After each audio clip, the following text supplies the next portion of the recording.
Hello and welcome to United Report. This is your home for all the latest Manchester United news, match updates, transfer stories, and in-depth analysis. Stay connected and never miss a moment. Subscribe now to stay ahead with everything happening at Old Trafford. Giovanni Quenda's desire to play as a winger rather than a wing-back was one of the factors in his decision to join Chelsea. Sporting Lisbon have now confirmed that Quenda, 17, has agreed a shock switch to Stamford Bridge, though he will remain in Portugal with Sporting for the 2025-26 campaign before making the jump to the Premier League. Quenda will be joined at Chelsea by 20-year-old defensive midfielder Dario Esugo, who will link up with Enzo Maresca's side in the summer. The deal for both players is believed to be worth around £62 million.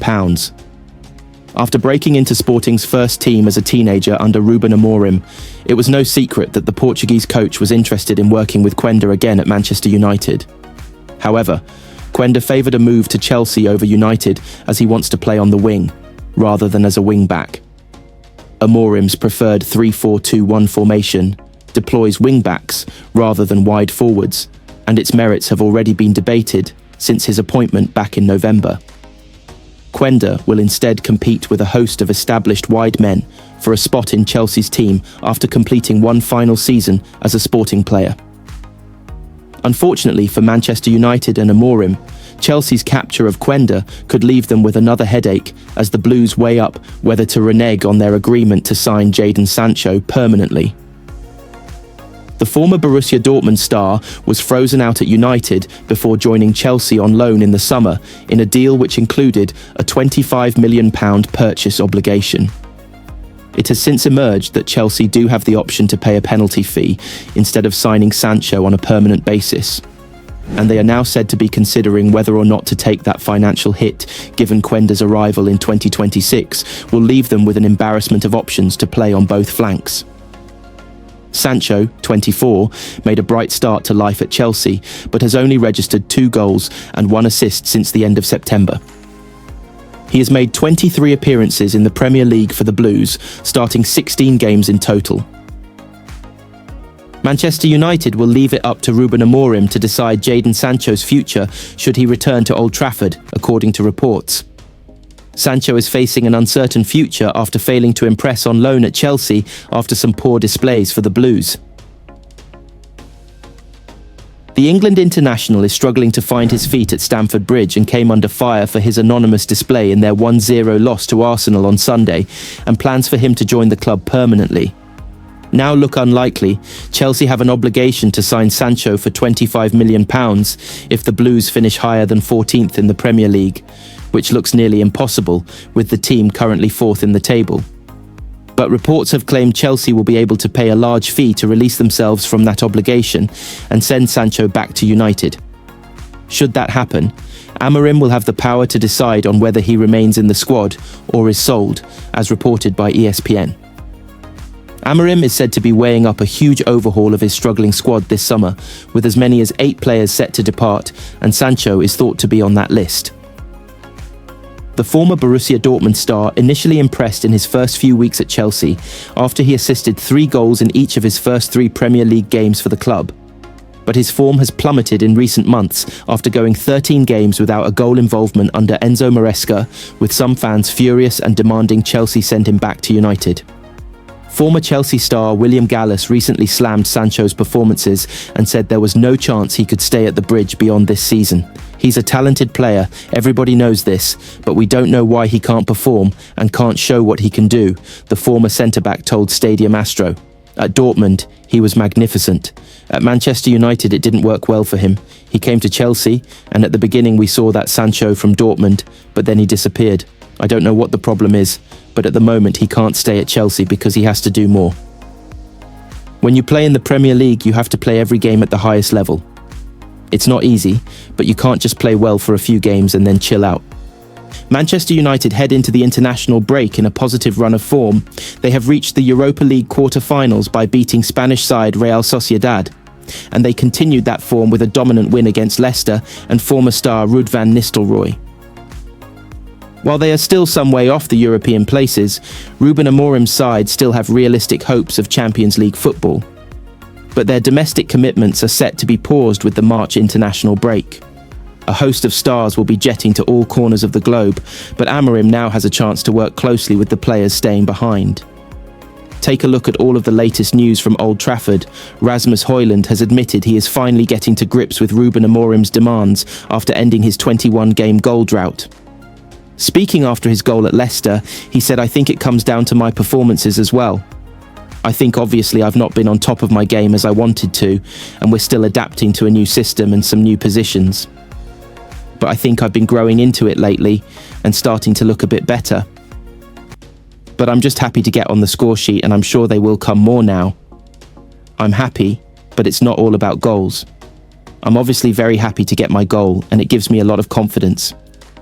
I think we're starting to get a bit more of a connection between myself and the players, then starting to understand what my qualities are even more, and playing to them as well." Former United teammates Luis Saha and Mikel Silvestre have disagreed over whether the club should re-sign Paul Pogba. "I would take Paul Pogba back at Manchester United in a heartbeat," the former said.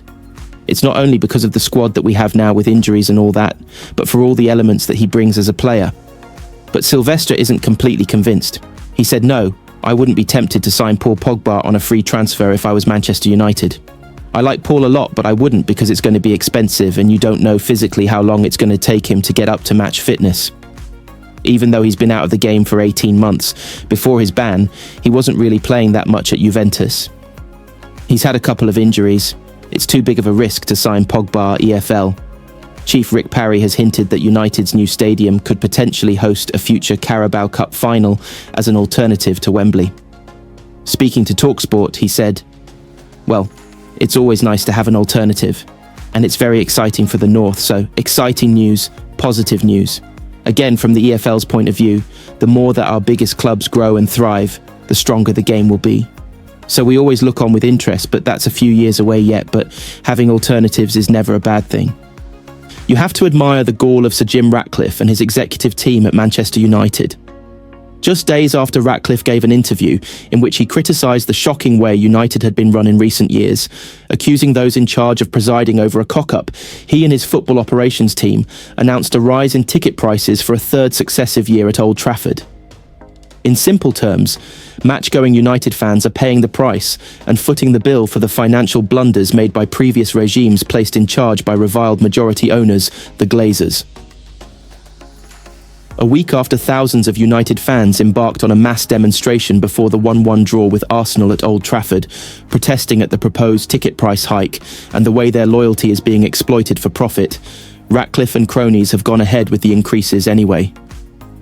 The rise of 5% may not be as high as was feared and is in line with inflation, while United have listened to fans and decided to freeze prices for under-16s. But the bottom line is that supporters are still being asked to fork out even more money to watch arguably the worst United team since the one that was relegated to the second tier in the 1973-74 season.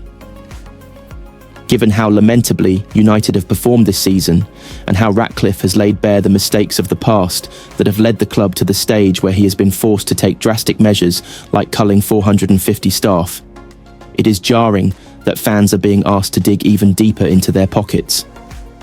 Not only that, fans who have had season tickets for years around the dugouts at Old Trafford are being moved against their will, so those seats can be sold for even more money at premium rates to allow United to make even more money from them, profit above the loyalty of supporters. The big clubs these days do not want season ticket holders or legacy fans, as they are often referred to in the modern game. They want tourists or day trippers, those who are happy to pay inflated prices for tickets, as well as spending hundreds of pounds on merchandise, because the motivation of owners nowadays is maximising revenue and profit, rather than ensuring they look after the very supporters whose enduring loyalty has made these elite clubs what they are today. United are the epitome of that avaricious approach, as outlined by their latest announcement on increased ticket prices and new guidelines for next season. As well as the price hike, United have increased the minimum number of games season ticket holders must attend from 15 to 16 of 19 Premier League games. Will impose a £10 charge on fans selling their tickets back to the club less than 2 weeks before a game. and have raised car parking charges by 15%.